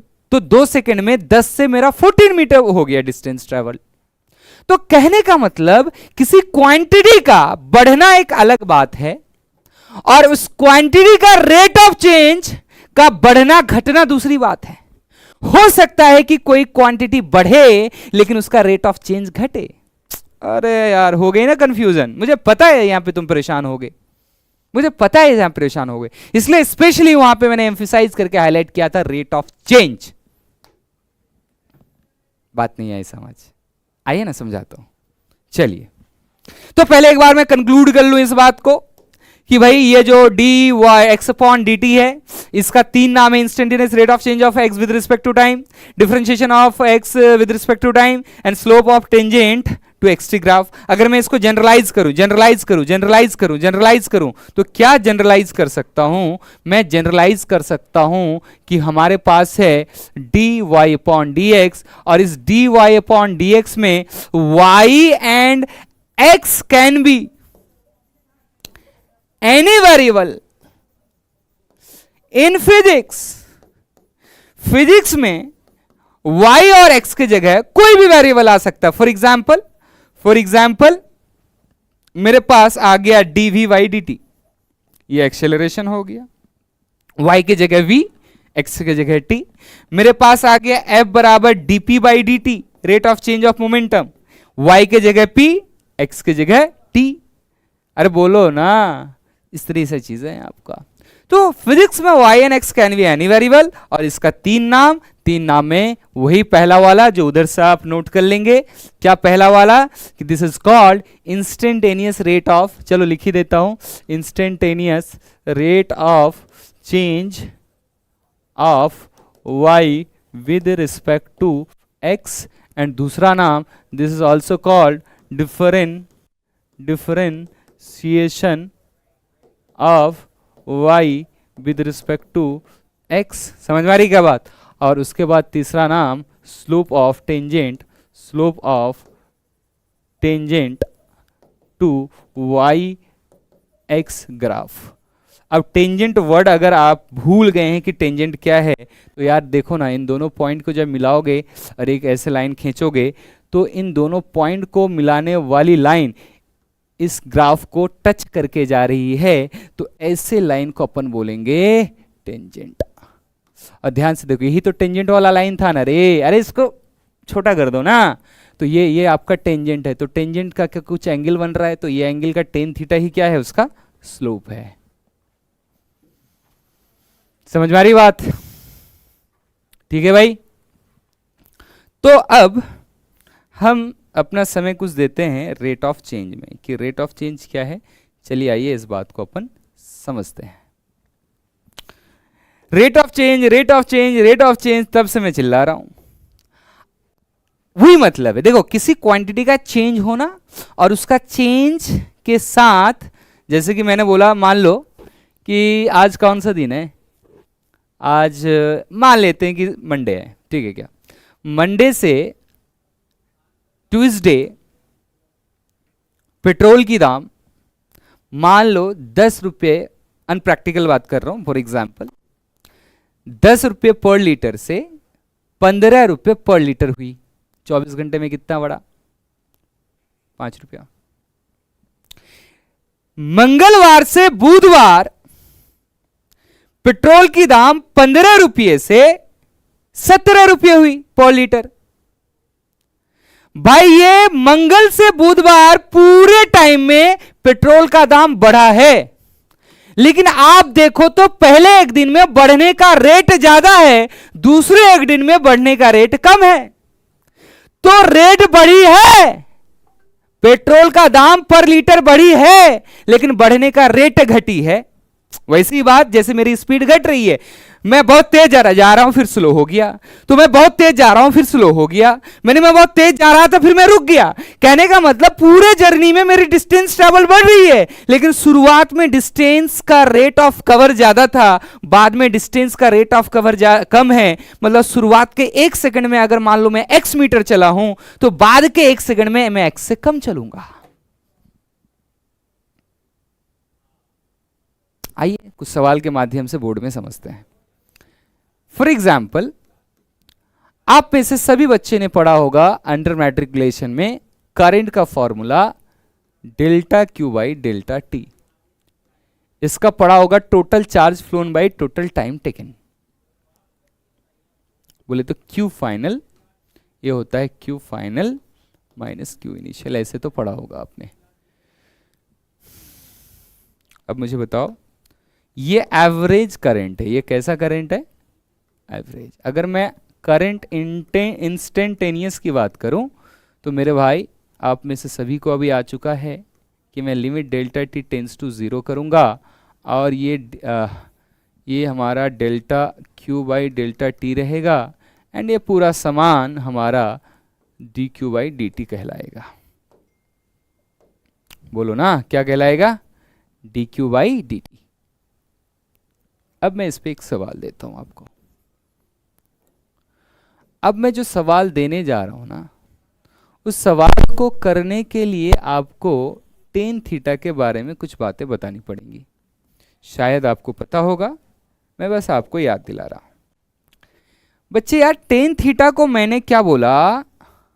Slope of tangent. क्या बोला? स्लोप। समझते हो आप? नहीं समझते तो आओ मैं आपको समझा रहा हूं। फॉर एग्जाम्पल मेरे भाई, ये हमारा y, ये हमारा x। मेरे भाई देख, ये मान ले एक स्ट्रेट लाइन पहला है, ये मान ले कोई दूसरा स्ट्रेट लाइन है ए सुरमा, ये थीटा 1, ये थीटा 2।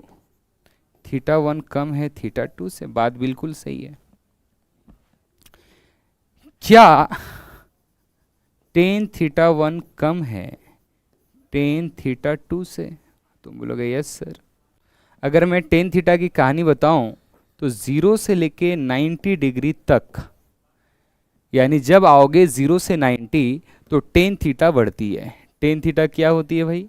बढ़ती है एंड पॉजिटिव रहती है, एंड पॉजिटिव रहती है। ठीक है क्या? और जब आप 90 डिग्री से 180 डिग्री आओगे तो टेन थीटा घटेगी एंड ये नेगेटिव होती है। तो मेरे भाई, जब इन दोनों एंगल को आप देखोगे तो ये दोनों एंगल लेस देन 90 है। तो लेस देन 90 में थीटा बढ़ने से टेन थीटा बढ़ेगी, यानी टेन 30 बड़ी होगी टेन 29 डिग्री से। लेकिन जब आप 90 से उस पार की बात करोगे, दिमाग में सेट करने वाली बात है कि जब 90 से उस पार बात करोगे तो मैं आपसे बोलूं कि बता, टेन 91 डिग्री बड़ा है कि टेन 92 डिग्री बड़ा है? तो तेरा आंसर होना चाहिए टेन, बोल बोल बोल बोल, टेन 91 डिग्री बड़ा है।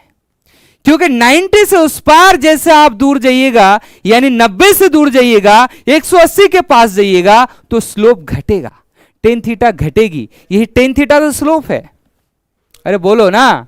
तो कहने का मतलब, चूंकि एंगल लेस देन 90 है तो लेस देन 90 में बड़ी एंगल बड़ी स्लोप, छोटी एंगल छोटी स्लोप। ग्रेटर देन 90 में बड़ी एंगल छोटी स्लोप, छोटी एंगल बड़ी स्लोप। यार सेट करने वाली बात है यार दिमाग में। बात समझ में आ रही क्या? तो अब आइए हम समझते हैं। ए सुरमा देख, अब ये क्यूटी ग्राफ मान लो ऐसा है आपके पास, ये क्यूटी ग्राफ है। मेरे भाई ध्यान से देखो, मैं आपको दो सवाल पूछ रहा हूं। Comment on charge, comment on charge. अरे Q4 चार्ज रे, चार्ज का सिंबल रखते हैं ना हम लोग Q, और T ये कौन है? टाइम। Comment on charge. भैया ये अंग्रेजी का सब्जेक्ट नहीं है कि Q4 Q जैसा कुछ होगा, A फॉर एप्पल ही होगा, B फॉर बैट भी होगा। फिजिक्स में Q4 चार्ज। तुम लोग सर पहला अक्षर Q है, यहां पहला अक्षर तो C है। ठीक है, समझ गए ना क्या बोल रहे हैं? ए सुरमा, कमेंट ऑन चार्ज Q। पहला, क्या ये बढ़ रही है? दूसरा, क्या ये घट रही है? तीसरा, क्या ये कांस्टेंट है? चौथा, सर समझे में नहीं आ रहा है, नन ऑफ दीज, इनमें से कोई समझ में नहीं आ रहा है। आंसर क्या होगा? सोचो आंसर क्या होगा।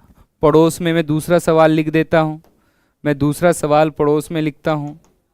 ठीक है, दूसरा सवाल लिखता हूं पड़ोस में मैं। कमेंट ऑन करंट, बोले तो आई, बोले तो आई, बोले तो कौन? D q by d T. समझ आ रही बात?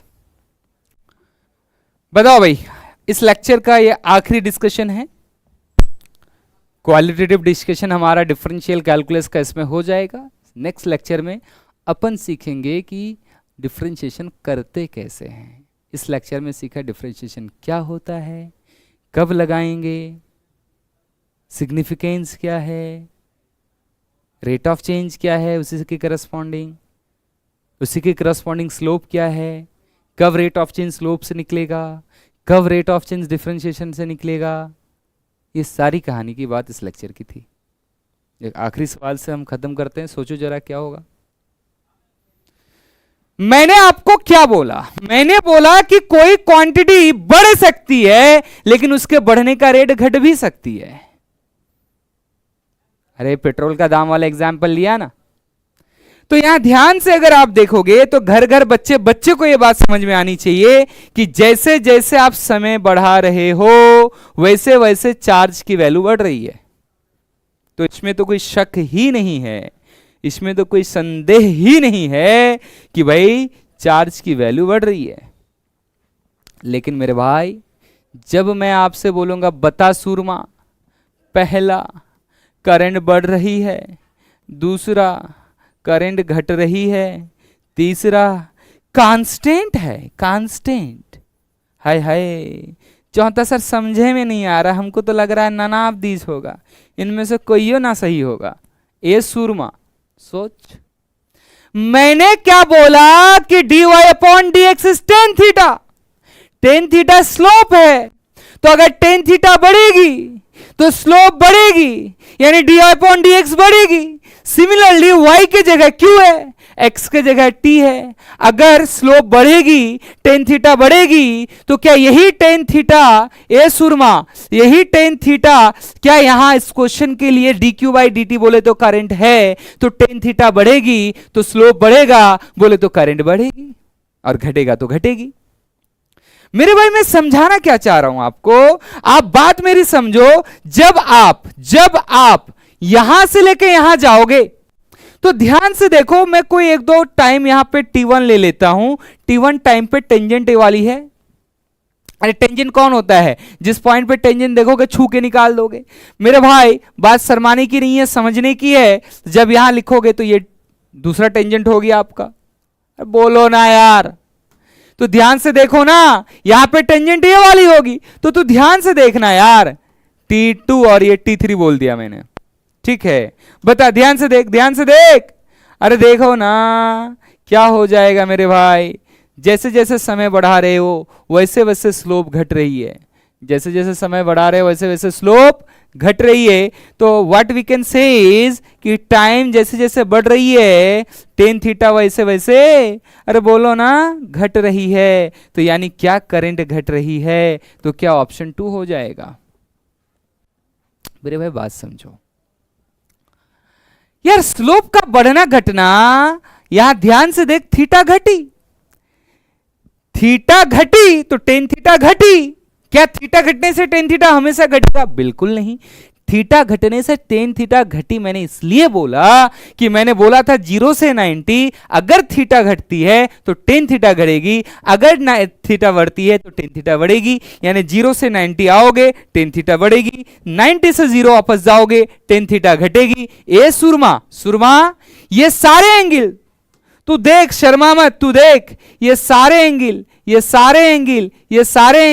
क्या लेस देन 90 है? बोलो ना, ये सारे एंगल लेस देन 90 है, और एंगल ये बड़ी है, ये उससे छोटी है, ये उससे छोटी है। यानी अपन क्या देख पा रहे हैं? अपन देख पा रहे हैं कि बेचारी एंगल घट रही है, और ये घटता हुआ एंगल 90 के अंडर का एंगल है, और 90 से छोटे में एंगल घटेगा, यानी 90 से 0 की तरफ जाएगा तो स्लोप घटेगी। स्लोप घटी तो dq बाई dt घटी, dq बाई dt ही तो करंट है, इसलिए करंट घटी, खत्म। बोलो, अभी भी नहीं आया समझ? बोलो ना। तो वही तो मैं बोल रहा था कि क्वांटिटी का बढ़ना और क्वांटिटी के बढ़ने का रेट का बढ़ना घटना दो अलग बात है। हो सकता है कोई क्वांटिटी बढ़े लेकिन उसके बढ़ने का रेट घटे। कहने का मतलब, एक तार के क्रॉस सेक्शन में, एक टेंथ में ये सब पढ़ा होगा ना, क्रॉस सेक्शन। एक तार के क्रॉस सेक्शन में पहला 1 सेकंड में 10 कूलम गया, दूसरा 1 सेकंड में 5 कूलम गया, अरे 4, तो क्या हुआ? करंट घटी ना। आपको समझ में अगर कम आया हो तो मैं और सा 2 मिनट लगा लेता हूं इस काम के लिए। मैं आपको एक और सवाल पूछ देता हूं इसी में। ए सुरमा, सुरमा, लेकिन ये तुम्हारे लिए है, मेरे करने के लिए कुछ नहीं है इसमें। मैं चाहता हूं बस एक बार तुम मेरे आंसर करने से पहले अगर लिख दो कि आंसर क्या है, सोच लो कि आंसर क्या है, तो नैया पार लग जाएगी।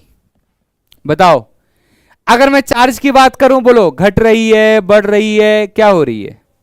बोलो बे, घर घर बच्चा बच्चा देख सकता है कि चार्ज क्या है। चार्ज क्या है? Q is decreasing. लेकिन सुरमा आई बोले तो dq बाई dt। बोल बोल बोल बोल बोल, मेरे लिखने से पहले बोल। dq बाई dt क्या होगा? बोलना यार। स्लोप घट रही है कि बढ़ रही है? स्लोप घट रही है कि बढ़ रही है?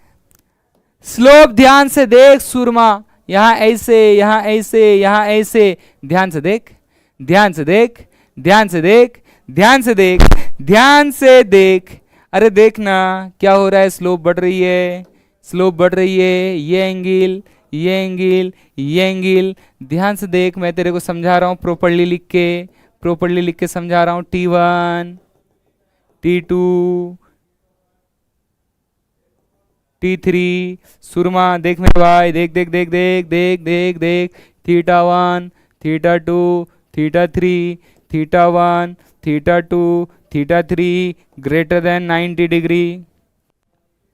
एंड आप देख सकते हैं θ1 ज़्यादा है θ2 से, ज़्यादा है θ3 से, और 90 से ज़्यादा है। मैंने क्या सिखाया? अगर एंगल 90 से ज़्यादा में बढ़े तो इसका मतलब स्लोप घटेगा, टेन थीटा घटेगा। तो क्या मैं कह दूं टेन θ1 छोटा टेन θ2 से? क्या ये छोटा है टेन θ3 से? बस, तो स्लोप घट रही है, स्लोप घट रही है। नहीं आया समझ? दूसरे तरीके से आप देख सकते हो। देखो यार, पेन जितनी खड़ी होगी ना, स्लोप उतना ज्यादा होगा। ये एक पेन और ये दूसरी पेन, ठीक है भैया? बता, तू बता, एक काली एक सफेद, बड़ा ज्यादा स्लोप किसका है? ज्यादा स्लोप किसका है? तो ज्यादा स्लोप काली वाली का है। जिसका स्लोप ज्यादा, उस पर चढ़ने में उतना ज्यादा रिक्सी। ज्यादा रिक्सी किसमें फील होगा? जिसमें लगेगा तू गिरने वाला है जल्दी, काली में। सफेद में कम। आप ध्यान से देख, मैं वही कह रहा हूं। अगर इसको इस काली वाली को ऐसे मैं ऐसे ऐसे ऐसे ऐसे झुकाने लगूं तो देख, अब दोनों का स्लोप सेम हो गया। क्यों? क्योंकि इसका उठान कम हुआ, झुक गया है। तो कहने का मतलब पेन अगर देख, देख देख, ये ऐसे है ना, हॉरिजॉन्टल है ना, स्लोप कितना है? अब एंगल 0, स्लोप तो टेन थीटा। हॉरिजॉन्टल से एंगल कितना बना? 0 डिग्री, टेन 0 0, स्लोप 0। देख देख देख देख देख देख देख देख देख, खड़ी हो रही है, देख देख देख, क्या होगा? स्लोप बढ़ रही है। और अगर ये ऐसे है और मैं ऐसे झुकाऊं तो देख देख देख देख देख देख देख देख देख देख देख, स्लोप घट रही है। तो कहने का मतलब देख, पेन ऐसे, फिर ऐसे, फिर ऐसे, तो देखना पेन खड़ी हो रही है ना।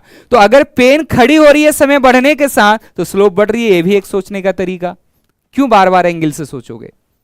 तो अगर स्लोप बढ़ रही है मेरे भाई, तो क्या ये बढ़ रही है? ये दोनों बात समझने की कोशिश करिए। समझ में आ रही है क्या बात? तो यहां से बात चली थी, तो इस लेक्चर में यहीं तक। तो इस लेक्चर में हमने क्या करा? हमने इंट्रोड्यूस किया डिफरेंशियल कैलकुलस को, इस बात को समझते हुए कि नीड क्या है। बिकॉज विदाउट नीड अपन चीज़ों को रियलाइज ही नहीं कर सकते, कनेक्ट ही नहीं कर सकते। क्यों पढ़ रहे हैं ये क्लियर होना चाहिए। आप पढ़ाई तो जेई के लिए कर रहे हैं, लेकिन कहने का मतलब ये है कि डिफरेंशिएशन जेई की तैयारी में फिजिक्स में क्यों पढ़ रहे हैं? क्योंकि हमें रेट ऑफ चेंज निकालना है। तो रेट ऑफ चेंज एक तो डिफरेंशिएशन से निकलेगा। कब निकलेगा? जब इक्वेशन दी हुई रहेगी। फिर रेट ऑफ चेंज अगर ग्राफ दी हुई रही है तो थीटा से निकलेगा। जैसे मेरे भाई यहां पे रेट ऑफ चेंज, ध्यान से देख, मैंने डिफरेंशिएशन करा नहीं, लेकिन मैंने देखा ना कि क्यू का रेट ऑफ चेंज घट रही है। क्यू का रेट ऑफ चेंज का घटना क्या मैं डिफरेंशिएशन करके निकाला। डिफरेंशिएशन करना तो तुझे आया भी नहीं अभी तक, वो तो नेक्स्ट लेक्चर में आएगा। हाँ, लेकिन क्या मैं टेन थीटा स्लोप से डिसाइड किया? तो मैंने बोला था जब ग्राफ दी हुई रहेगी तो रेट ऑफ चेंज का डिसीजन अपन स्लोप से करेंगे, और जब इक्वेशन दी हुई रहेगी तो अपन डिफरेंशिएशन से करेंगे। तो हमारा नेक्स्ट लेक्चर इसी पे होने वाला है कि अपन डिफरेंशिएशन करें कैसे। बात समझ में आई क्या? तो चलिए, आशा करता हूं समझ में आया होगा। धन्यवाद।